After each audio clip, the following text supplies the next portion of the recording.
وامرأته قائمة فضحكت فبشرناها بإسحاق من وراء إسحاق يعقوب.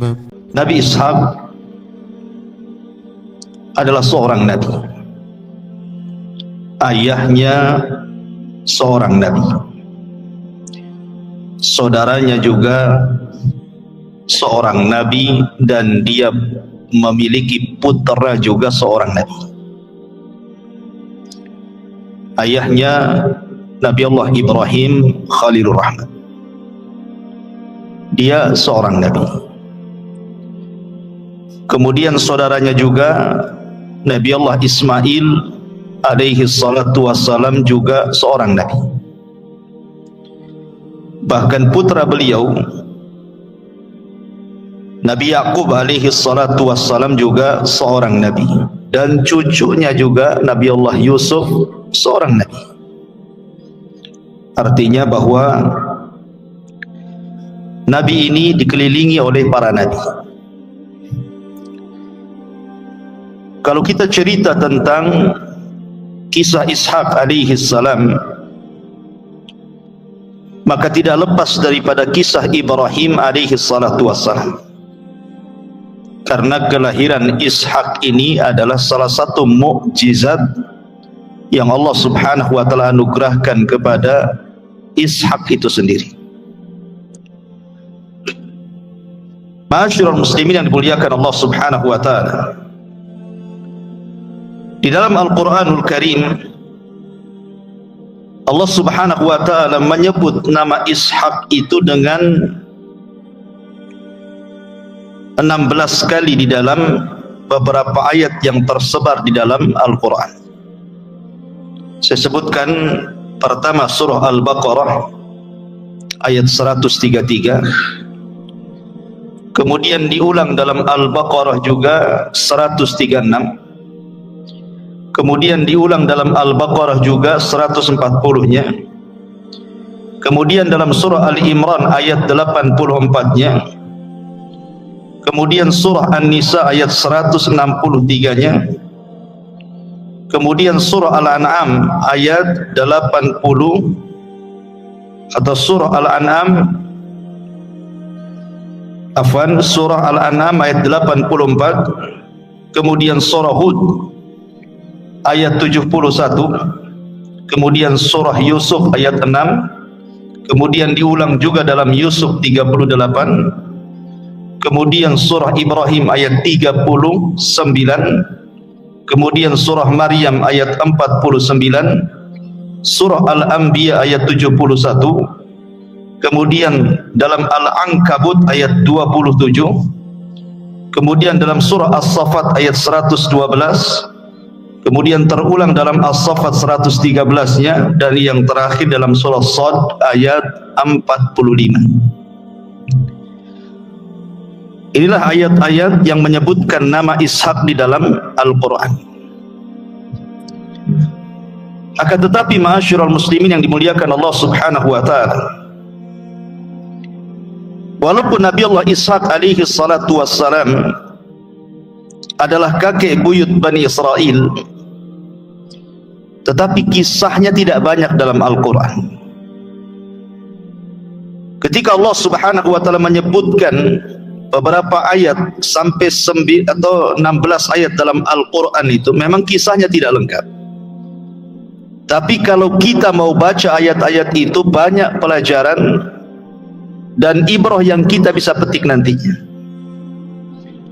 Dan yang paling besar ibrah dan pelajaran adalah tentang jangan putus asa daripada rahmat Allah Subhanahu wa ta'ala. Nanti kita akan jabarkan ketika kita masuk pada kisah Nabi Allah Ishaq alaihi salatu wassalam. Ma'asyiral muslimin yang dimuliakan Allah Azza wa Jalla, kita mulai kisah ini dari surah Az-Zariyat. Dari surah Az-Zariyat mulai daripada 24 dan ayat-ayat seterusnya. A'udzu billahi minasyaitonir rajim. Bismillahirrahmanirrahim. hal ataka hadithu dhaifi Ibrahim al-mukrami. Sudahkah sampai kepadamu wahai Muhammad cerita tentang tamu-tamu yang datang kepada Nabi Allah Ibrahim? Ada yang mengatakan tamu ini adalah malaikat Jibril, malaikat Mikail dan malaikat Israfil menjelma menjadi manusia. Idakhalu alaihi faqalu salama, qala salamun qaumun munkarun. Kalimat ini menunjukkan mufajaah, artinya secara tiba-tiba Ibrahim dikagetkan ketika tiga malaikat ini kemudian masuk ke tempatnya dan mengucapkan kalimat salam. Kalimat salam tentu adalah kebiasaan yang juga disyariatkan dalam Islam. Apabila kita masuk ke rumah orang, maka kita ucapkan salam. Siapa yang mengucapkan assalamualaikum warahmatullah, maka dia dapat pahala 20 pahala.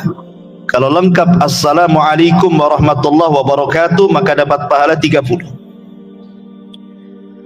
Dan yang menjawab salam hukumnya wajib. Jadi yang menyampaikan salam hukumnya sunnah, tapi yang menjawab salam hukumnya wajib. Dan kita boleh menjawab salam sesuai dengan salamnya. Kalau dia mengucapkan assalamualaikum, maka kita jawab waalaikumsalam warahmatullah. Kalau dia mengucapkan salam assalamualaikum warahmatullah, maka kita jawab waalaikumsalam warahmatullahi wabarakatuh.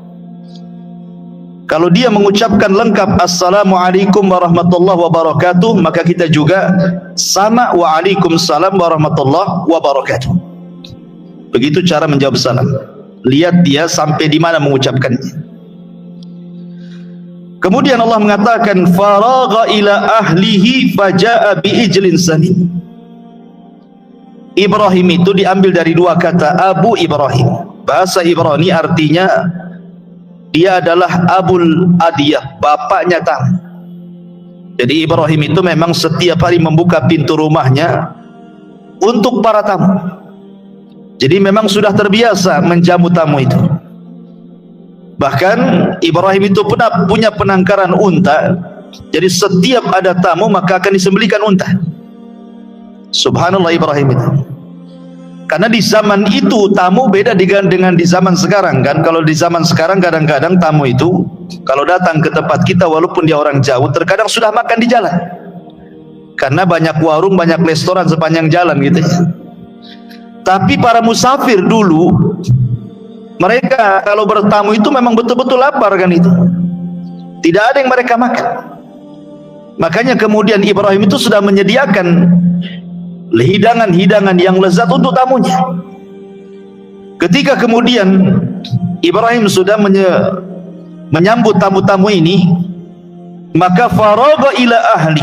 Kalimat faragha menurut ahli tafsir artinya Ibrahim itu bersegera mendatangi istrinya tanpa sepengetahuan tamunya. Jadi Ibrahim itu segera memberitahu istrinya untuk menghidangkan makanan, menyediakan makanan, menyiapkan makanan tanpa sepengetahuan tamunya dan bersegera. Inilah kesalahan di zaman sekarang. Kalau ada tamu kita ini banyak tanya, mau kopi, mau teh, mau apa, nggak usah ditanya, ya, nggak perlu ditawarkan seperti itu. Jadi Al-Quran memberikan kaidah menghormati tamu. Faragha ila ahli. Sebelum tamu ini bicara, langsung kita ngomong ke istri kita, cepat sediakan minuman, makanan, tanpa harus ditawarkan dulu. Kalau dia suka, alhamdulillah dimakan. Kalau tidak suka, tidak dimakan, tidak ada masalah. Yang penting kita sudah ikramul dhaif, namanya ya, memuliakan tamu. Faragha ila ahli faja'a biijlin sami. Maka diam-diam dan segera Ibrahim pergi menemui keluarganya. Padahal Ibrahim itu kan cuma hidup berdua, tidak ada keluarganya. Maksudnya karena kan ketika itu belum punya anak. Sementara Hajar sudah diletakkan di Mekah. Nah, sementara Ibrahim cuma hidup berdua dengan istrinya. Kemudian faja'a bi ijlin samin, maka dia pun membawakan daging enak sapi yang sangat gemuk. Dalam ayat yang lain hanin, artinya daging itu dibakar. Daging itu dibakar. Jadi betul-betul memang menghidangkan terbaik untuk tamunya. Tapi di sini lihat bahasa Quran, faja'a, maka Ibrahim yang membawakan langsung. Ibrahim tidak menyuruh pembantunya, budaknya, tidak. Untuk apa? Menunjukkan bahwa Ibrahim betul-betul memuliakan tamu. Dia bawa sendiri. Kalau kita kan enggak ya, nyuruh kalau punya pembantu suruh pembantunya bawa. Tidak, Ibrahim mengajarkan kepada kita begini cara memuliakan tamu, langsung dibawa sama dia. Kemudian dihidangkan di hadapan tamu-tamunya itu. Faqarrabahu ilaihim, maka kemudian setelah dihidangkan makanan itu, kemudian didekatkan kepada para tamu itu. Qala, Ibrahim mengatakan, ala ta'kulun, ala ta'kulun. Lihat bahasa Ibrahim. Ibrahim tidak memerintahkan, makan kamu, enggak begitu bahasanya. Terkadang ada tuan rumah itu maksa-maksa kan, awas kalau tak makan ya katanya. Kadang-kadang memaksa, enggak boleh. Kalau memang dia suka makan, alhamdulillah. Kalau enggak ya enggak apa-apa. Masalahnya apa? Jangan dipaksa-paksa sampai sudah kenyang pun suruh makan, suruh minum kan gitu. Itu enggak punya adab dengan tamu. Jadi Ibrahim hanya mengatakan, ala ta'kulun, mengapa kalian tidak makan? Ini kan bukan bahasa perintah kan? Hanya suruh pilihan saja, supaya tidak tersinggung tamunya. Masalahnya, setiap kemudian Ibrahim menawarkan makanan itu kepada tamunya, tamu ini tidak mau memandang makanannya, tidak mau memandang minumannya. Tentu Ibrahim merasa ketakutan, nih tamu kok kayak gini gitu ya. Ini siapa tamu ini? Jangan-jangan orang jahat pula. Masalahnya anak-anak muda gitu ya, kekar-kekar lagi kan. Maka disebutkan fa'aujasa minhum khifah. Maka Ibrahim pun merasa takut. Kenapa? Kalau dia ditawarkan makanannya malah yang dipandang dirinya, ditawarkan minumannya malah yang dipandang dirinya. Ini siapa orang ini? Karena Ibrahim itu kan gak kenal mereka. Mereka pun mengagetkan Ibrahim, tahu-tahu datang. Tapi Ibrahim kan tidak melihat-lihat orang, siapa dia, enggak. Walaupun Ibrahim tidak kenal orang itu, yang jelas dia orang jauh tamu, tetap oleh Ibrahim tidak dibeda-bedakan antara tamu yang dikenal dan tamu yang tidak dikenal. Tetap saja Ibrahim memuliakan. Maka Ibrahim merasa takut. Maka tamu-tamu itu mengatakan, qalu la takhaf, jangan takut. Menunjukkan bahwa adab bertamu juga harus memberikan keamanan kepada sahibul bait. Jangan merepotkan sahibul bait. Terkadang kita ini sebagai tamu merepotkan tuh sahibul bait. Ada bakso enggak? Minta bakso pula dia. Jangan kopi lah, teh tarik saja katanya. Nawar pula dia. Jadi jangan merepotkan sahibul bait. Makanya di sini malaikat juga, tamu-tamu yang datang kepada Ibrahim ini mengatakan, la takut, jangan takut. Artinya berikan keamanan kepada sahibul bait. Jangan merepotkan. Wa basyaruhu bi gulamin alim. Dalam ayat yang lain, wa basyaruhu bi gulamin halim. Lalu mereka pun menghabar gembirakan kepada Ibrahim dengan kelahiran seorang anak yang alim, yang cerdas, dalam riwayat halim, yang berakhlak. Lah ketika itu, namanya Ibrahim kan berdua hidupnya dengan istrinya dan tidak ada tamu perempuan, ya tentu istrinya pun mendengarkan ucapan Ibrahim dengan tamunya. Jadi ketika tamu ini menceritakan bahwa dia adalah seorang utusan dari Allah Subhanahu wa taala, mereka adalah para malaikat, mereka ditugaskan dua tugas. Pertama menghancurkan kaum Sodom, yang kedua menghabar gembirakan kepada Ibrahim akan kelahiran Ishak. Makanya kemudian fa'aqbalat imra'atuhu fi surratin fadhahikat wajhaha wa qalat ajuzun akim. Kemudian istrinya datang, tiba-tiba heran. Herannya kenapa? Dia sudah tua, usianya 90 tahun. Ibrahim sudah di atas 100 tahun.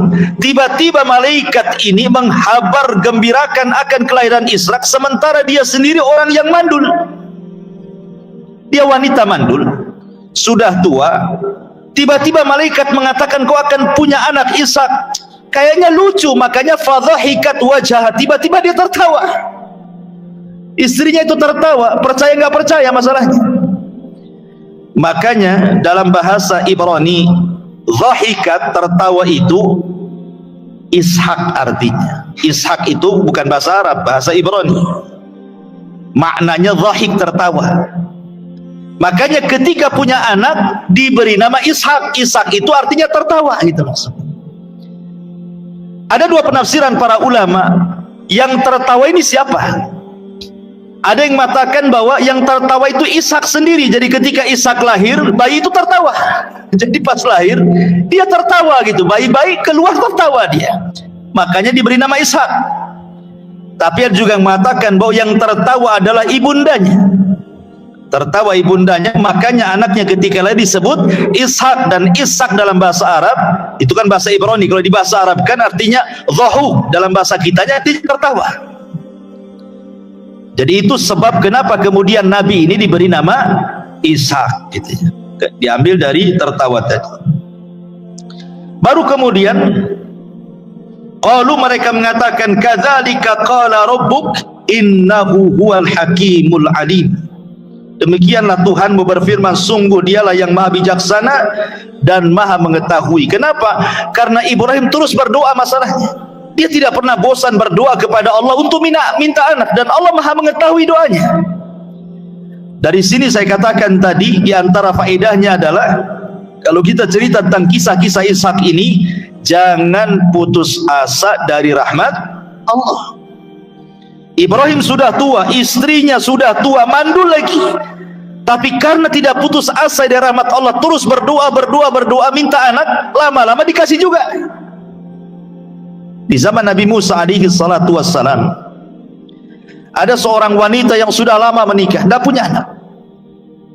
Datang kepada Nabi Musa dan mengatakan, ya Musa, anta kalimur rahman, engkau nabi yang suka berdialog dengan Allah. Cobalah kau datangi Rabbmu, berdoalah untukku agar aku punya anak.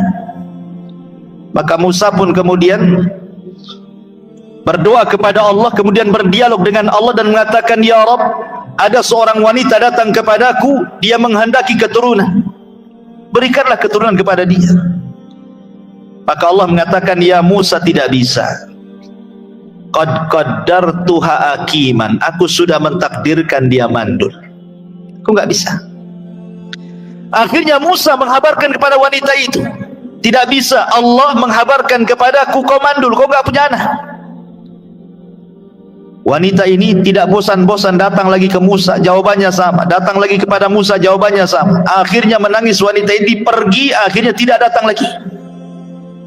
Setelah bertahun-tahun, kemudian Musa pun dikagetkan berjumpa dengan wanita itu sedang menimang-nimang anak.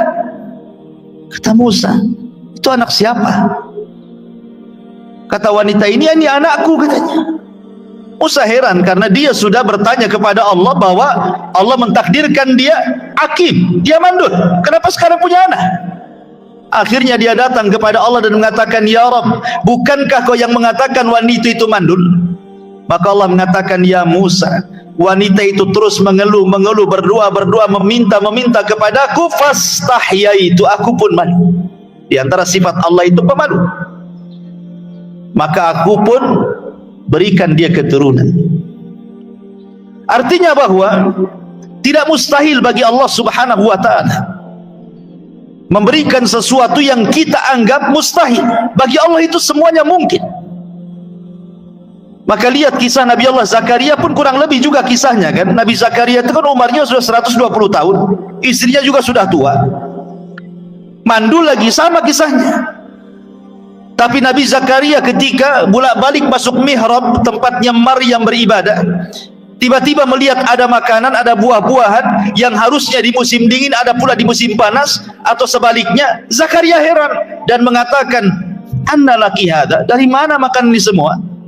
Maryam mengatakan, "Hada min indillah." Ini semua datang dari Allah. Begitu saja ada, katanya. Maka Zakaria berpikir, kalau Allah mampu mendatangkan makanan di musim panas yang harusnya ada di musim dingin atau sebaliknya, tidak mustahil bagi Allah memberikan keturunan kepada dia. Akhirnya dia mulai mengikuti jejak Maryam. Dia masuk ke dalam mihrabnya, tidak pernah keluar-keluar, beribadah, ruku, sujud, berdoa. Akhirnya Allah subhanahu wa ta'ala dengar dan ijabah doanya Zakaria, kemudian memberikan keturunan, lahirlah Yahya ibn Zakaria. Tidak mustahil bagi Allah. Jangankan yang sudah jelas-jelas ada bapa dan ada istrinya, ada suami dan istrinya, yang tidak ada bapa dan ibunya seperti Adam saja Allah mampu. Yang tidak ada ibunya seperti Hawa Allah mampu. Yang tidak ada bapaknya seperti Isa Allah mampu. Apalagi ada keduanya. Tidak mustahil bagi Allah subhanahu wa ta'ala. Ma'asyiral muslimin yang dimuliakan Allah azza wa jalla, dalam surah Hud juga kurang lebih kisahnya sama. Dalam surah Hud ayat 69 dan seterusnya, walaqad ja'at rusuluna Ibrahim bil busyra qalu salama qala salamun fama labisa an ja'a bi ijlin hanid. Dan para utusan kami, para malaikat telah datang kepada Ibrahim dengan membawa kabar gembira. Mereka mengucapkan salam, artinya mengucapkan assalamualaikum ya Ibrahim. Qala, Ibrahim mengatakan salam, salamun.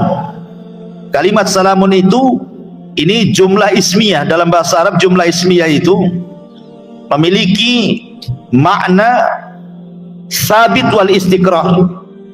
Artinya bahwa jawaban Ibrahim itu lebih lengkap dibandingkan salamnya para malaikat. Dan memang begitu, saya ulangi tadi, bahwa dalam Islam pun sama. Idza khuyitum bitahiyatin, kata Allah, kalau ada orang yang datang mengucapkan salam, maka jawablah bi ahsana minha, dengan yang lebih baik daripada jawabannya.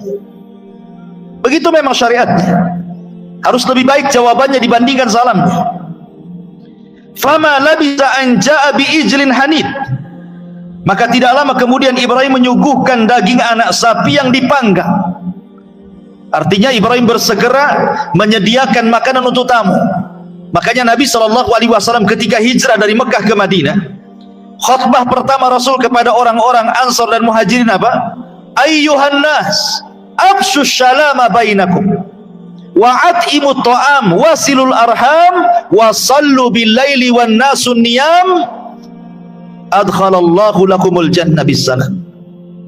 Kata Nabi SAW, wahai manusia, sebarkan salam, salinglah kalian memberikan makanan, sambung dengan silaturahim dengan kerabat, kemudian solatlah di saat manusia sedang tertidur, maka Allah masukkan kalian ke dalam sorga dengan selamat, kata Rasul.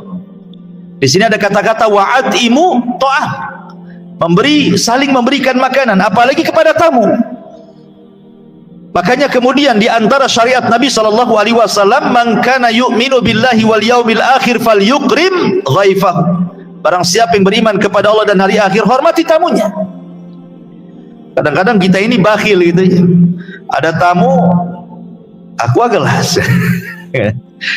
Kadang-kadang kasih toples tinggal sedikit isinya. Bekas lebaran gitu. Subhanallah. Ma'asyiral muslimin yang dimuliakan Allah azza wa jalla, falamma ra'a aydiyahum la tasilu ilaihim nakirahum wa aujasha minhum khifah. Maka ketika dilihat tangan mereka tidak menjamahnya, Ibrahim pun mencurigai mereka, kemudian merasa takut kepada mereka. Maka para malaikat mengatakan, la takhaf, inna arsalna ila qaumi lutin. Jangan takut, kami diutus Allah untuk menghancurkan kaum Lut. Wa mra'atuhu qa'imatun. Ketika malaikat ini mengatakan dia akan menghancurkan kaum Lut, istrinya Ibrahim langsung berdiri. Fadhahikat, dia pun senang. Kenapa? Karena dia tahu ujian Nabi Lut. Dia berdakwah bertahun-tahun, kaum Sodom tidak ada yang beriman, bahkan disakiti. Artinya ketika kaum Sodom dihancurkan, Lut akan istirahat dari mereka. Istrinya Ibrahim senang, bangkit dia. Kemudian saking senangnya dia pun tertawa. Kemudian setelah itu malaikat mengatakan, fabasyarnaha bi Ishaq. maka kami habarkan kepada istri wahai Ibrahim akan kelahiran Ishak, wa min wara'i Ishaq Yaqub, bahkan dari Ishak akan lahir Yakub. Maknanya Ibrahim akan menyaksikan kelahiran putranya Ishak dan kelahiran cucunya Yakub. Ibrahim masih hidup. Jadi dia menyaksikan kelahiran anaknya Ishak dan juga cucunya Yakub, dan dua-duanya jadi nabi. Kemudian istrinya mengatakan, qalat ya wailata a'alidu wa ana ajuz wa hadha ba'li syaikhan. Katanya istrinya Ibrahim ini, sungguh ajaib, mungkinkah aku akan melahirkan sementara aku sudah tua? Suami pun sama sudah tua, katanya. Inna hadza la syai'un ajib, ini benar-benar ajaib, kata istri. Maka malaikat mengatakan, qalu atajabina min amrillah rahmatullahi wa barakatuhu alaikum ahlal bait innahu hamidun majid. Mengapa engkau heran dengan ketetapan Allah Subhanahu wa taala? Itu adalah rahmat dan berkah dari Allah dicurahkan kepada kalian wahai ahlal bait. Sesungguhnya Allah Maha terpuji lagi Maha pengasih. Ini rahmat bagi kalian, enggak perlu heran. Tidak ada yang mustahil bagi Allah. Bagi Allah itu mudah, itu katanya. Falamma dhahaba an Ibrahimur raw wa ja'athul busyra yujadiluna fi qaumi Lut. Maka ketika rasa takut hilang dari Ibrahim dan kabar gembira tentang datangnya mereka, dia pun kemudian bersoal jawab soal malaikat yang akan menghancurkan kaum Lut. Intinya bahwa dari dua ayat ini atau dua surat ini, surah Az-Zariyat dan surah Hud ini, mengajarkan kepada kita bahwa kelahiran Ishak itu sebuah mukjizat besar. Kenapa dikatakan kelahirannya mukjizat? Karena tadi dilahirkan dari seorang yang sudah tua, yang mustahil punya anak, dan dari seorang wanita yang sudah tua juga dan juga mandul, tiba-tiba punya anak. Kalau bukan mukjizat apa namanya? Jadi kelahiran Ishak itu sendiri adalah mukjizat dari Allah Subhanahu wa taala kepada Ibrahim dan kepada Ishak itu sendiri. Ma'asyiral muslimin yang dimuliakan Allah Subhanahu wa taala, Ishak ini adalah adiknya daripada Ismail dan berbeda ini. Kalau kita melihat dalam Taurat atau dalam Perjanjian Lama, disebutkan bahwa jarak antara Ishak dengan Ismail itu arba'ata asyara sana, 14 tahun. Jadi Ismail sudah usianya 14 tahun, baru kemudian Allah anugerahkan kepada Ibrahim anak kedua dari Sarah, Ishak. Jadi jaraknya antara Ishak dengan Ismail itu 14 tahun. Itu dalam Perjanjian Lama, maksudnya dalam Taurat. Tapi dalam Islam jaraknya tidak jauh, 5 sanawat. Ada yang mengatakan 5 tahun saja jarak antara Ismail dengan kelahiran Ishak. Dan di sini menunjukkan bahwa Ismail lebih dahulu dibandingkan Ishak, karena orang-orang Yahudi mereka mengatakan bahwa anak yang disembelih itu bukan Ismail tetapi Ishak. Mereka mengklaim demikian. Jadi kisah tentang penyembelihan yang ma'ruf dalam Islam, orang-orang Yahudi mengatakan Az-Zabi, anak yang disembelih putra Ibrahim itu bukan Ismail tapi Ishak. Mereka mengatakan seperti itu. Kemudian orang-orang Yahudi juga mencela Ismail dengan mengatakan itu anak budak. Bahkan diusir lagi sama istri sahnya Sarah gitu ya, sampai akhirnya kemudian hijrah ke Mekah. Maka dalam Islam kita katakan bahwa justru terbalik, bahwa Az-Zabih, anak yang disembelih oleh Ibrahim itu bukan Ishak tetapi Ismail. Dalilnya adalah kisah daripada Al-Quran ketika menceritakan penyembelihan Ismail. Perhatikan ayatnya dalam surah As-Saffat ayat ke-101, dan ini sudah saya ceritakan ketika menceritakan tentang kisah Ismail. Fabasyarnahu bigulamin halim, maka kami habarkan kepada Ibrahim dengan anak yang berakhlak, maksudnya Ismail. Falamma balagha ma'ahu sa'ya, ketika usia Ismail sudah belasan tahun, sudah bisa diajak bicara, minta tolong, sudah bisa diajak dialog. Qala, maka Ibrahim mengatakan, ya bunayya, inni ara fil manami anni azbahuka fanzur madza tara. Wahai anakku, semalam ayahmu, kata Ibrahim, bermimpi bahwa ayahmu menyembelih kamu, bagaimana pendapatmu? Qala, maka Ismail mengatakan, ya abatif al-ma tu'mar satajiduni insyaallahu minas sabirin. Wahai ayahku, kalau ini perintah Allah, lakukan saja, engkau akan dapati anakmu ini insyaallah termasuk hamba Allah yang sabar. Falamma aslama, ketika keduanya sudah menyerahkan diri kepada Allah, wa tallahu lil jabin, dan Ibrahim sudah menggorok leher Ismail, wa nadainahu ayya Ibrahim qad saddaqta ru'ya. Tiba-tiba ada panggilan dari langit dan mengatakan, wahai Ibrahim, engkau sudah membenarkan mimpimu. Inna kadzalika nazil muhsin, begitulah kami balas kepada orang-orang yang berbuat baik. Inna hadza lahuwal bala'ul mubin, ini semua adalah ujian yang besar bagi Ibrahim. Wa fadainahu bidzibhin adzim, kami ganti Ismail dengan penyembelihan yang besar. Wa tarakna alaihi fil akhirin, dan akan menjadi cerita bagi orang-orang setelahnya. Salamun ala Ibrahim, keselamatan bagi Ibrahim. Kadzalika nazil muhsinin, begitulah kami balas orang-orang yang berbuat baik. Innahu min ibadinal mu'minin, sesungguhnya Ibrahim termasuk hamba kami yang beriman.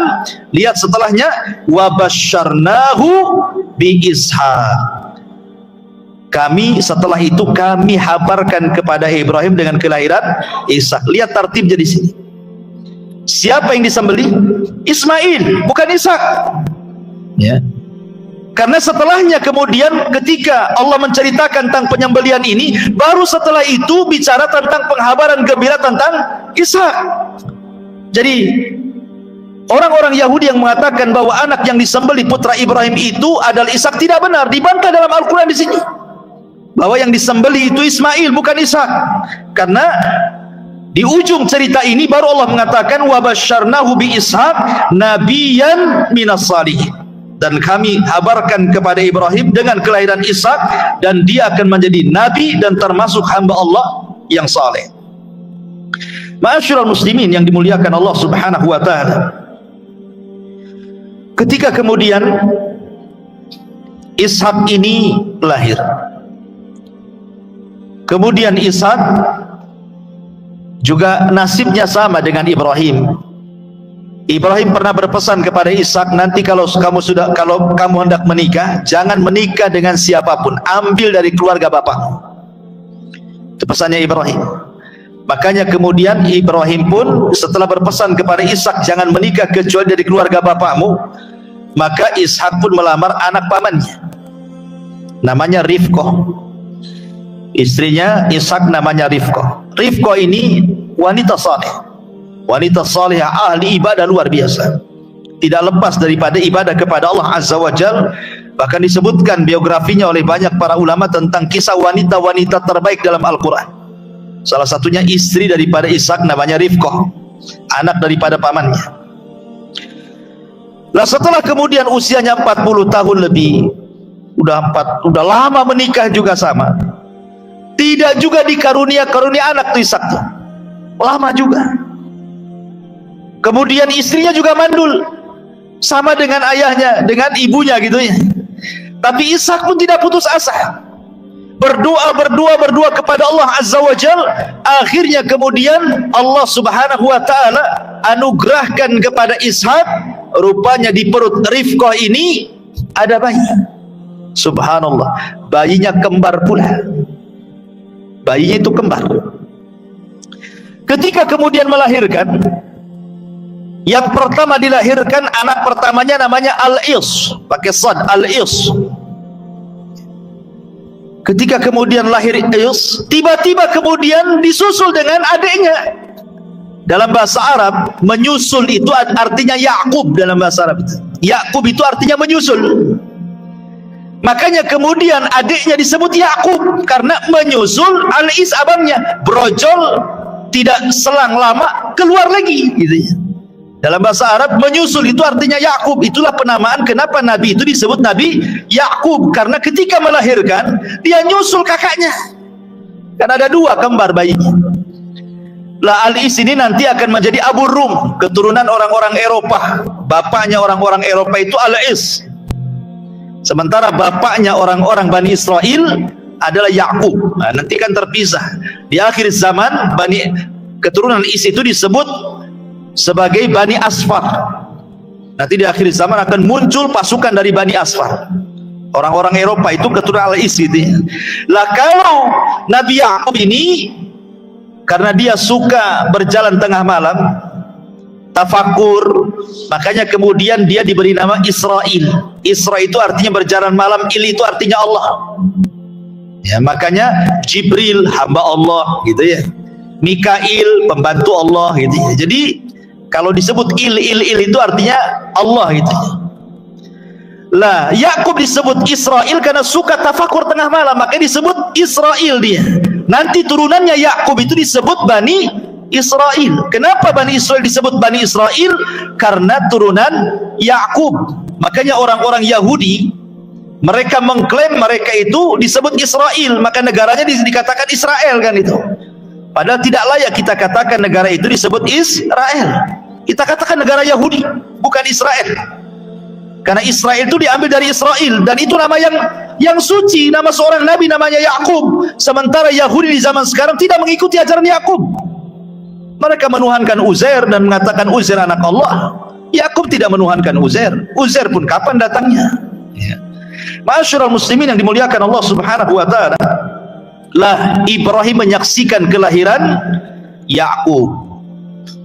Jadi anak dan cucu disaksikan Ibrahim, baru setelah itu Ibrahim meninggal. Di mana? Di Habrun, di Khalil. Lah setelah kemudian Ishak diangkat menjadi nabi. Jadi kenabian Ishak ini memang sudah dihabarkan kepada Ibrahim bahwa anakmu akan jadi nabi. Dan ini kan nikmat dari Allah, di mana Allah Subhanahu wa taala menghabarkan kepada Ibrahim bahwa putramu nanti akan jadi nabi. Ini kan nikmat mana lagi kalau umpamanya kita punya anak tiba-tiba dikatakan nanti anakmu itu akan jadi presiden gitu ya. Oh, luar biasa ya. Kalau memang itu kejadian kan nikmat. Tentu nabi jauh lebih mulia dibandingkan presiden. Nikmat Allah mana lagi yang lebih besar daripada menghabarkan bahwa anakmu akan jadi nabi. Jadi Ibrahim sudah tahu bahwa Ishak akan jadi nabi. Makanya setelah Ibrahim meninggal, kemudian Ishak ini meneruskan perjuangan ayahnya berdakwah kepada dua negara, Syam dan Palestina. Ke Syam, dakwahnya sampai ke Syam dan juga khususnya Palestina. Mendakwahkan manusia sebagaimana Allah Subhanahu wa taala mengatakan, walaqad ba'atsna fi kulli ummatir rasulan an i'budullaha wajtanibut taghut. Tidaklah kami utus pada tiap-tiap manusia seorang rasul, tugas mereka mengatakan kepada manusia, sembahlah Allah, tauhidkan Allah, dan jauhi sesembahan selain daripada Allah alias taghut. Itulah tugas para nabi, mengajak manusia ke dalam tauhid. Itulah tugasnya Ishak kepada Bani Israel, kepada orang-orang yang ada di Palestina dan kepada orang-orang yang ada di Syam. Ma'asyiral muslimin yang dimuliakan Allah Azza wa Jalla, masalahnya ada kisah yang memburuk-burukan tentang Ishak dan juga putranya Yakub. Dan kisah ini kisah-kisah dusta, kita katakan kisah dusta yang dibuat-buat orang-orang Yahudi untuk menghina para nabi. Dan begitu para orang-orang Yahudi suka mendustakan para nabi. Fariqan kadzabu wa fariqan yaqtulun. Sebagian mereka mendustakan, sebagian mereka membunuh para nabi. Itu kebiasaan orang Yahudi di mana-mana. Jadi ada kisah-kisah yang kemudian dibuat-buat orang Yahudi, kemudian dimasukkan dalam kitab-kitab mereka. Makanya Allah mengatakan yuharrifunal kalima amawadi. Mereka itu suka merubah-rubah kitab-kitab mereka dengan tangan-tangan mereka. Untuk apa? Li'ajlid dunia, karena menghendaki dunia dan karena hasad. Bagaimana kisahnya? Jadi kisah dusta tentang Ishak dan juga kebohongan dari Yakub begini ceritanya. Jadi Ishak ini menikah dengan Rifqah. Tadi saya katakan Rifqah nama istrinya, dan dua-duanya sudah tua, punya anak dua. Siapa? Al-Is dan Yakub. Al-Is ini ketika lahir banyak bulunya, jadi penuh dengan bulu, tangannya, badannya, kakinya penuh dengan bulu. Beda dengan Yakub, tidak ada bulunya. Lah ketika sudah besar dua-duanya, kebiasaan orang-orang dulu kalau mewariskan sebuah harta, sebuah tahta, maka diwariskan kepada anak terbesarnya, bukan kepada adiknya. Jadi warisannya itu tumplak kepada anak terbesarnya semuanya, adiknya gak dapat apa-apa kalau zaman dulu. Kalau zaman sekarang alhamdulillah semua dapat kan gitu. Adil. Ya, semua anak laki-laki mau kakaknya mau adiknya semua dapat sama. Dan perempuan separuh daripada laki-laki. Menjadi asabah dan asabah li ghairihi. Artinya dalam Islam ini betul-betul menghapus ajaran-ajaran yang orang-orang dulu kan itu. Jadi Yakub itu Ishak ini suka dengan Al-Is, senang dia. Kenapa? Karena anak pertama. Beda pula Rifqah istrinya tidak suka dengan Is, dia suka pula dengan Yakub. Jadi bapaknya suka dengan Is, ibunya pula sama dengan Yakub. Jadi suatu ketika Ishak ini kan sudah tua sekali, sudah buta pun. Jadi dia ingin mewariskan kekayaannya dan kepemimpinannya kepada anak tertuanya, tapi dengan syarat. Dipanggilnya Al-Is itu, wahai Al-Is, ini kamu. Dengan butanya, dengan mengatakan, kamu sudah besar, aku pun sudah tua dan mendekati ajalku. Berburulah kamu, karena Al-Is ini memang jago berburu. Berburulah kamu, tangkaplah burung, masaklah burung itu. Setelah kau masak, hidangkan kepadaku, aku akan makan. Setelah itu aku doakan keberkahan kepadamu. Rupanya ucapan Ishak ini kedengaran sama Rifqah istrinya. Setelah Is pergi, kemudian istrinya Rifqah ini memanggil siapa? Yakub, dan mengatakan, Yakub, sini kamu. Bapakmu akan mewariskan semua kekayaan kepada abangmu. Saya tidak suka. Sebelum abangmu menghadirkan makanan itu, kau hadirkan duluan. Kata Yakub, gak bisa, aku bukan Is. Ya. Kata ibunya, tenang, aku sudah mempersiapkan semuanya. Akhirnya kemudian dibalutkan kulit kambing di tangannya itu.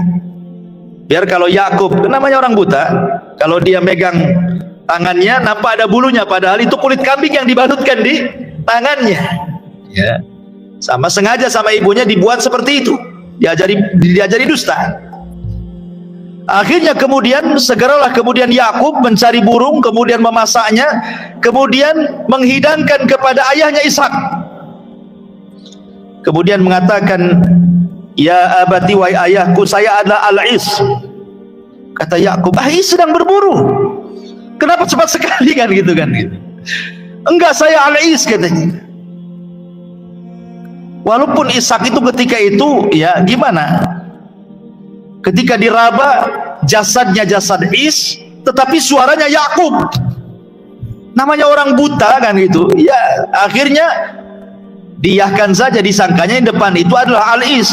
Kemudian setelah dihadirkan makanan, dia makan, dipegangnya kepala Yakub, kemudian didoakan kepemimpinan dan diwariskan seluruh kekayaannya setelah dia meninggal.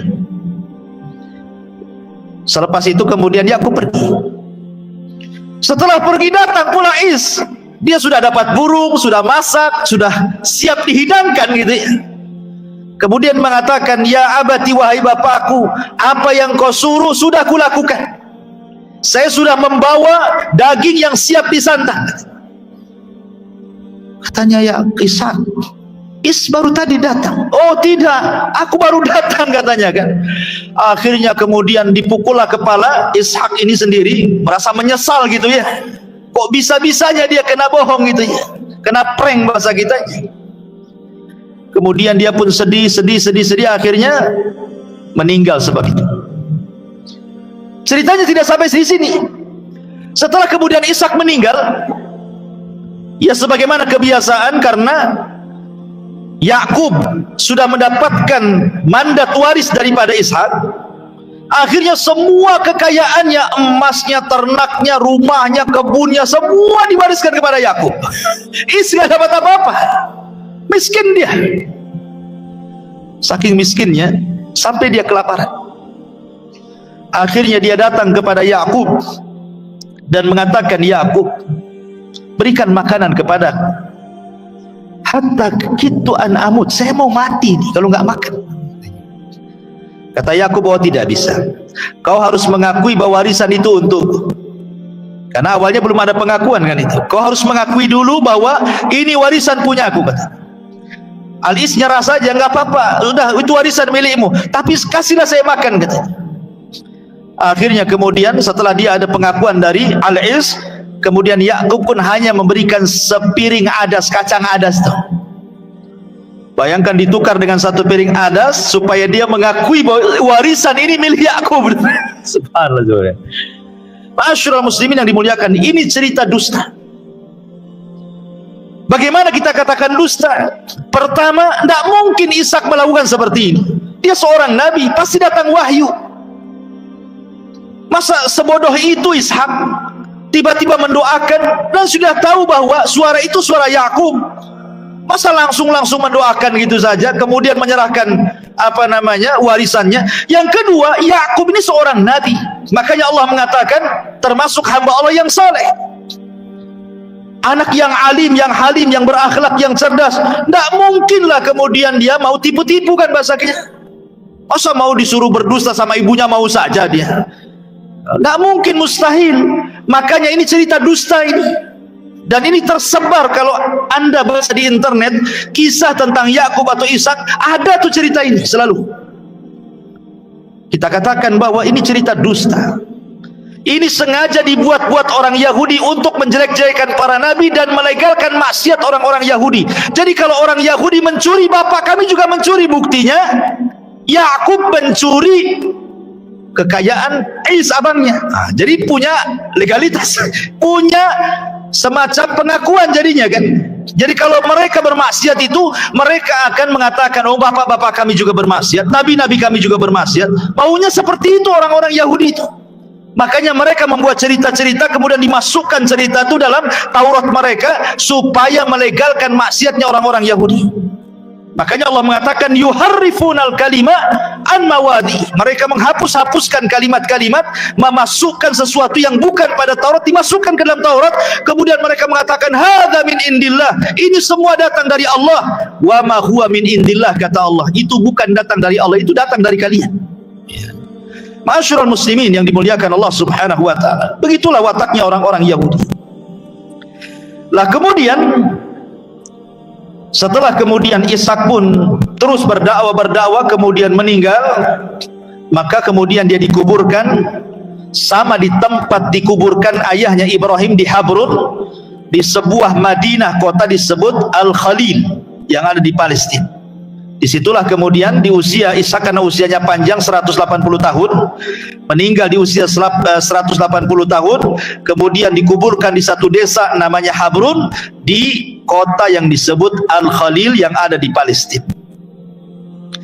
Ma'asyiral muslimin yang dimuliakan Allah Azza wa Jalla, adapun ketika dia melahirkan Yakub, ma'asyiral muslimin yang dimuliakan Allah Azza wa Jalla, Yakub sendiri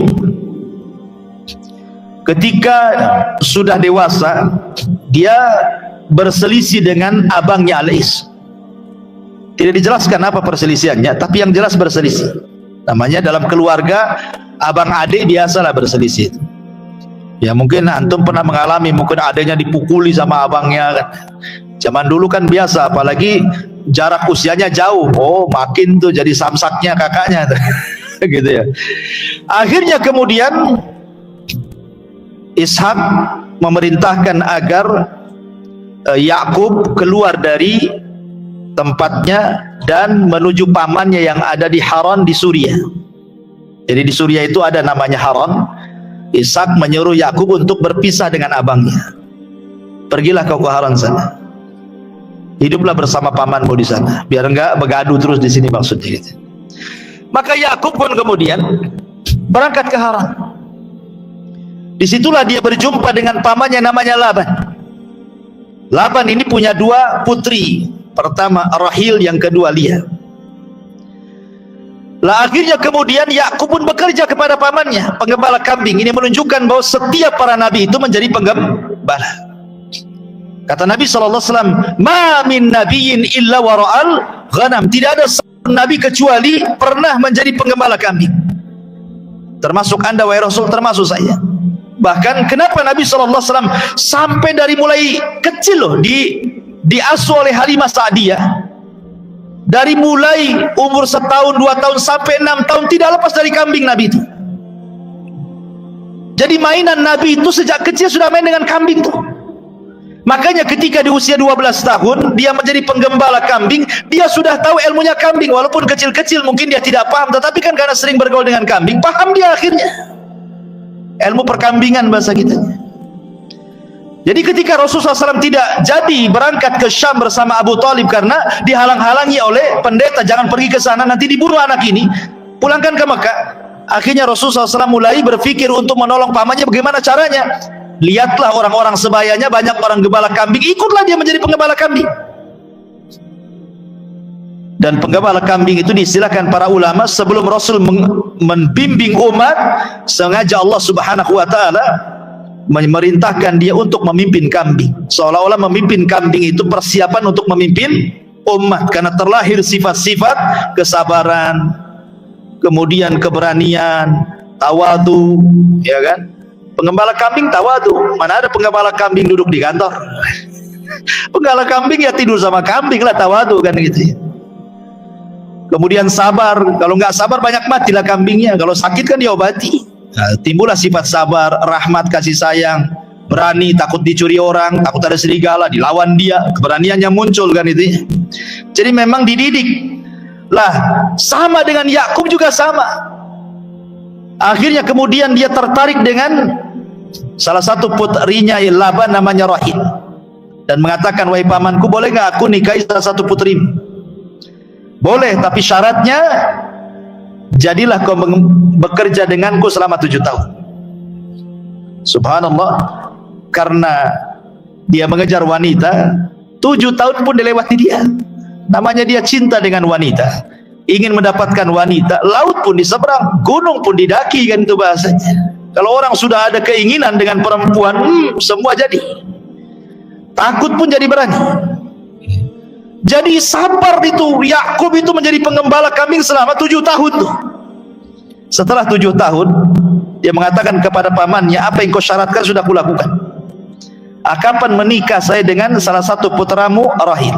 Rupanya ketika diiyahkan, bukan dinikahkan dengan Rahil, dinikahkan pula dengan Lia, dengan kakaknya. Karena Rahil adiknya, ketika itu ada istiadat tidak boleh melangkahi adik kakak. Karena ada di kampung-kampung juga masih seperti itu kan. Jadi adiknya tidak boleh nikah kalau kakaknya belum menikah. Lah ini adat ini sudah ada tuh sejak zaman itu. Makanya akhirnya terpaksalah kemudian Yakub ini menikahi wanita yang tidak dicintainya karena ikut adat. Tapi dia tetap mengatakan kepada Yakub, saya ingin menikah dengan Rahil. Akhirnya kemudian kata Laban, boleh kau menikah dengan adiknya, tapi kau harus bekerja lagi 7 tahun lagi gitu. Bayangkan 14 tahun dia mengejar 2 wanita, dan di zaman itu belum ada larangan poligami, menggabungkan 2 bersaudari. Islam datang tak boleh antajma bainal ukhtaini, mengumpulkan 2 saudari, tidak boleh dalam Islam. Ya, kecuali salah satunya meninggal kemudian menikahi adiknya boleh. Kalau meninggal seperti Utsman bin Affan menikah dengan Ruqayyah, Ruqayyah meninggal diambil adiknya Ummu Kulsum. Tapi kalau masih hidup dijadikan satu, berpoligami dengan 2 bersaudari tidak boleh, haram. Wa antajma bainal ukhtaini. Tapi syariat dulu boleh. Karena Yakub menikahi 2 putri Laban. Ya kan? Jadi 7 tahun ditambah lagi bekerja dengan Laban ini. Setelah 7 tahun berikutnya, baru kemudian dia menikah lagi dengan wanita kesukaan dia, Rahil. Akhirnya kemudian dari 2 wanita ini dan 2 budak, lahirlah 12 keturunan Yakub yang disebut dengan Bani Israel. Nanti turunan 12 ini Ya, salah satunya Yahuda, akhirnya turunan disebut Yahudi gitu ya. Kemudian ada Lawa dan banyak sekali, dan itu nanti ceritanya panjang tentang kisah Nabi Yakub alaihi salatu wassalam. Tapi malam ini kita khususkan dengan kisahnya Nabi Allah Ishaq alaihi salatu wassalam. Baik, pelajaran yang kita ambil dari beberapa ayat dalam Al-Quranul Karim. Pertama, kita lihat dalam surah An-Nisa. Allah mengatakan, inna auhayna ilaika kama auhayna ila Nuhin wan nabiyyina min ba'di wa auhayna ila Ibrahim wa Ismail wa Ishaq wa Yaqub wal asbat wa Isa wa Ayyub wa Yunus wa Harun wa Sulaiman wa ataina Dawuda zabura. Sesungguhnya kami wahyukan kepada Muhammad sebagaimana kami wahyukan kepada Nuh dan para nabi setelahnya, sebagaimana kami wahyukan kepada Ibrahim, Ismail, Ishaq, Yaqub. Lihat di sini Allah mentartib Ibrahim, kemudian Ismail, ya, karena Ismail adalah anak yang paling besar dari Ibrahim, makanya didahulukan. Baru setelah itu Ishaq, adiknya Ismail, lain ibu, ya. Kemudian Yaqub, cucunya. Dari sini kita tahu bahwa ini semua keluarga para nabi, dan kita tahu bahwa pangkalnya ada di Ibrahim alaihi salatu wassalam, karena Ibrahim itu disebut Abul Anbiya, bapaknya para nabi. Setelah diutusnya Ibrahim, tidak ada satupun nabi setelahnya kecuali lewat jalur Ibrahim. Tidak ada satupun nabi yang jalurnya di luar Ibrahim. Dari Ismail, keturunannya tidak ada jadi nabi, sampai kemudian lahirlah Nabi kita Muhammad sallallahu alaihi wasallam, dan menjadi Nabi Arab dan Nabi seluruh manusia. Dari jalur Ishaq lahirlah Yaqub, dan dari Yaqub lahirlah 12 keturunannya. Dari 12 keturunan ini lahir ribuan para nabi yang diutus kepada Bani Israel, yang disebut dengan Al-Anbiya Bani Israel, nabi-nabi Bani Israel, dan ditutup kenabiannya dengan lahirnya Isa bin Maryam. Jadi Isa itu nabi terakhir dari nabi-nabi Bani Israel, tapi nabi kita adalah nabi penutup para nabi. Itu bedanya. Kalau Isa nabi terakhir Bani Israel, kalau nabi kita Muhammad adalah penutup para nabi, di mana la nabiyya ba'di, kata Rasul, tidak ada nabi sepeninggalku. Kata Imam Ibnu Katsir rahimahullah taala, siapapun yang ngaku nabi, dustakan pengakuan, karena menyelisih sabda Rasul, la nabiyya ba'di, tidak ada nabi sepeninggalku. Makanya kalau Hadrat Mirza Ghulam Ahmad, pendiri Ahmadiyah, ngaku nabi, dustakan kenabiannya, dia bukan nabi. Ya, kan Hadrat Mirza Ghulam Ahmad itu ngaku nabi. Saya pernah berdebat dengan orang-orang Ahmadiyah dulu di Gresik, ya. Mereka sampai datangkan kitab-kitab karyanya Hadrat Mirza Ghulam Ahmad, wahyu-wahyu Jibril yang sampai kepada dia. Subhanallah. Intinya bahwa tidak ada nabi setelah Nabi Muhammad sallallahu alaihi wasallam. Kemudian juga Allah Subhanahu wa taala berfirman dalam surah Yusuf, wa taba'at millata abai Ibrahim wa Ishaq wa Yaqub ma kana lana an nusyrika billahi min syai'in dzalika min fadlillahi alaina wa 'alan nas walakinna aktsaran nasi la yashkurun. Wattaba'tu millata abai, dan aku mengikuti agama bapak-bapak Ibrahim, Ishak dan Yaqub.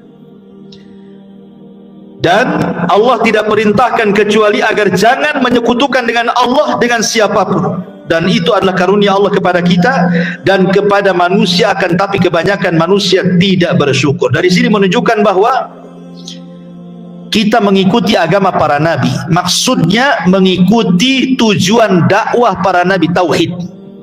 Karena kalau bicara tentang syariat, masing-masing nabi punya syariat sendiri, ya. Masing-masing nabi itu punya syariat yang berbeda-beda syariatnya dengan kita, tapi kan tujuannya sama, tauhid. Contoh namanya puasa, kita ada sahur, puasanya ahli kitab tidak ada sahur, ya. Kita mendahulukan berbuka saat maghrib, orang itu bukanya ketika bintang muncul, ya. Jadi ada perbedaan dari segi syariat, memang beda, karena waja'alna likulli nabiyyin syir'atan wa minhaja. Masing-masing nabi itu diberikan syariat sendiri dan manhaj beragama sendiri-sendiri, tapi tujuannya satu, mentauhidkan Allah dan tidak menyekutukan Allah Subhanahu wa taala.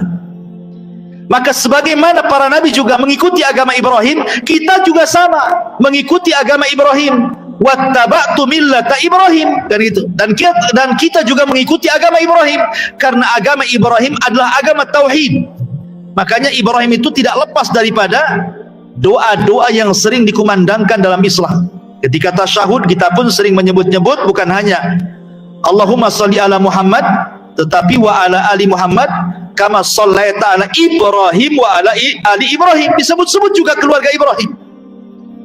Karena dakwah Rasul dengan dakwah Ibrahim dan seluruh keturunannya termasuk Ishak sama mentauhidkan Allah Subhanahu wa taala. Kemudian juga dalam surah Ibrahim ayat ke-37, Alhamdulillahilladzi wahaba li 'alal kibari Ismail wa Ishaqa inna rabbi lasami'ud du'a. Ibrahim ketika lahirnya Ishak dan juga Ismail, sementara dua-duanya putra Ibrahim ini kan Ibrahim sudah tua. Ismail lahir Ibrahim sudah tua, Ishak lahir Ibrahim sudah tua juga. Makanya ketika lahir keduanya apa kata Ibrahim? Alhamdulillah alladzi wahabali, segala puja dan puji hanya milik Allah yang telah menganugerahkan kepadaku alal kibari, di saat aku sudah tua, Ismail wa Ishak, anakku yang namanya Ismail dan Ishak. Inna rabbi lasami'ud du'a, sungguhnya Rabbku sungguh maha mendengar setiap doa. Dari sini menunjukkan bahwa nikmat apapun yang Allah anugerahkan kepada kita, jangan lupa mengucapkan alhamdulillah. Diberikan keturunan, alhamdulillah. Diberikan rumah, alhamdulillah. Kendaraan, alhamdulillah. Pasangan yang saleh dan saleh, alhamdulillah. Jangan lupa mengucapkan alhamdulillah. Karena alhamdulillah itu bentuk syukur dengan lisan. Adapun bentuk syukur dengan hati adalah dengan menasabkan bahwa semua nikmat itu datang dari Allah. Wa ma bikum min ni'matin faminallah. Segala bentuk nikmat apapun yang ada pada kalian semua datang dari Allah. Jadi kita harus yakin nikmat ini datang dari Allah, kemudian bentuk syukur lisannya kita katakan alhamdulillah. Jangan seperti Qarun. Ketika kemudian datang syariat zakat, apa kata Qarun? Dia mengatakan innama utitu min ilmin indi. Bukan mengucapkan alhamdulillah. Dia mengatakan ini kekayaan datang karena kecerdasanku, katanya. Kalau aku kaya wajar aku cerdas, katanya. Jadi Qarun ini tidak menasabkan nikmat kepada Allah, tapi menasabkan nikmat kepada kecerdasan dia.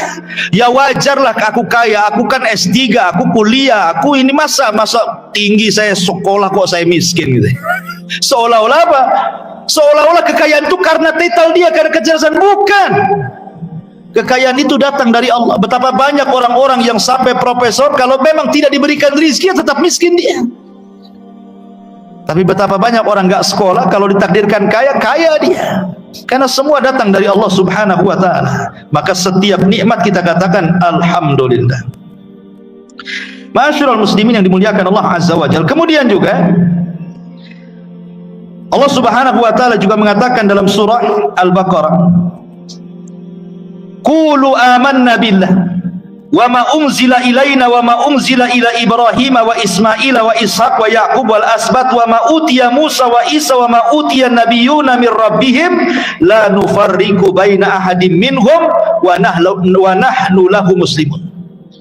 Katakan kami beriman kepada Allah dan apa yang diturunkan kepada kita dan apa yang diturunkan kepada Ibrahim, Ismail, Ishak, Yaqub dan Asbat, dan apa yang diberikan kepada Musa, Isa dan apa yang diberikan kepada para nabi dari Rabb mereka.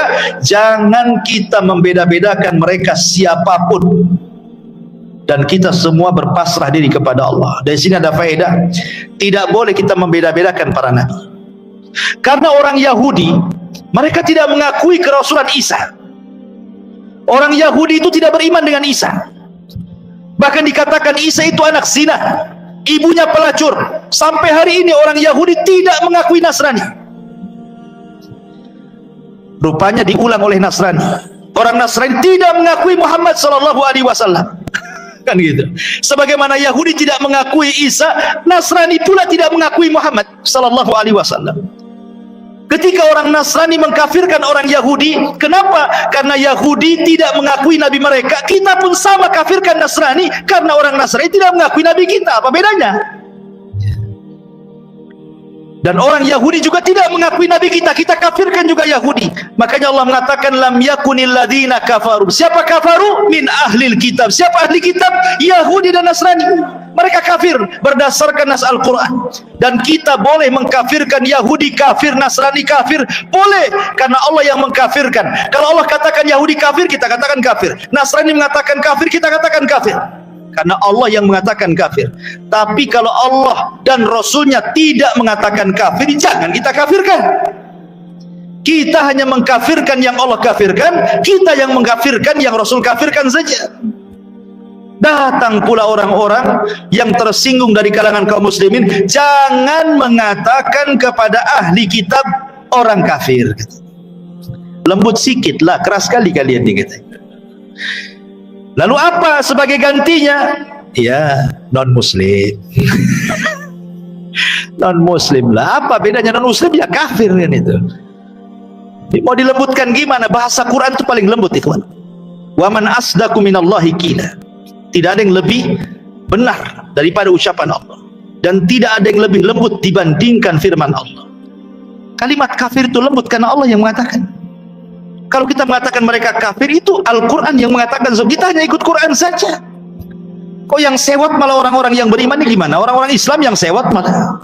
Orang kafir kita kafirkan, mereka diam saja. Sebagaimana mereka kafirkan kita juga kita diam saja.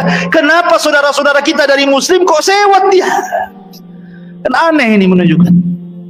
Padahal Islam mengajarkan la nufarriqu baina ahadin min rusul. Ketika kita bahas tadi di awal bahwa orang Yahudi mengatakan anak yang disembelih adalah Ishak. Kita katakan tidak, anak yang disembelih adalah Ismail. Walaupun demikian kita tidak boleh membeda-bedakan. Mau Ismail, mau Ishak, ya kan? Mau para nabi yang lainnya, kita katakan bahwa mereka khiratun nas, sebaik-baik manusia yang Allah utus. Mereka para nabi, mereka para rasul, teremban kepada mereka tugas mulia wahyu dari Allah. Kita akui mereka nabi kita.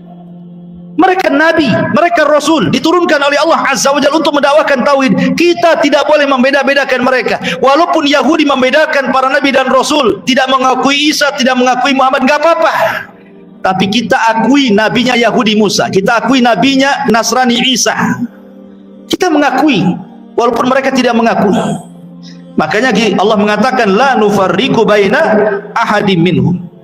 Dan begitu seterusnya ayat-ayat seputar kisah Ishak alaihi salatu wassalam. Wallahu a'lam bishawab.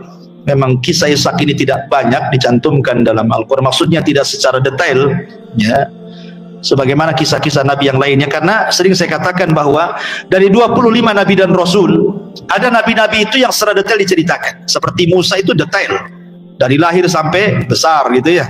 Ibrahim detail gitu ya. Kemudian juga Nabi Yusuf detail gitu ya. Tapi ada nabi itu global saja. Kayak Nabi Ishak ini kan global-global saja. Paling sebagai tambahan kisah-kisah Israiliyat gitu ya. Tapi ada nabi yang aneh disebut nama nggak ada kisahnya. Seperti Zulkifli, ada namanya dalam Quran. Al-Yasa, ada namanya dalam Quran, kisahnya tidak ada, ya kan? Nah, tetapi kita katakan bahwa Allah mengutus para nabi sebanyak 120.000, ada yang mengatakan 124.000, dan Rasul 314. Tetapi yang kita kenal namanya berdasarkan nas Al-Quran hanya 25 nabi dan Rasul. 18 namanya tercantum dalam satu surat namanya Al-An'am. Lebihnya tersebar di beberapa surat dalam Al-Quran sehingga genap menjadi 25 nabi dan rasul. Dan ini harus kita imani, baik yang kita kenal namanya atau yang tidak kita kenal namanya. Kita beriman bahwa nabi-nabi itu ada dan diutus oleh Allah Subhanahu wa ta'ala.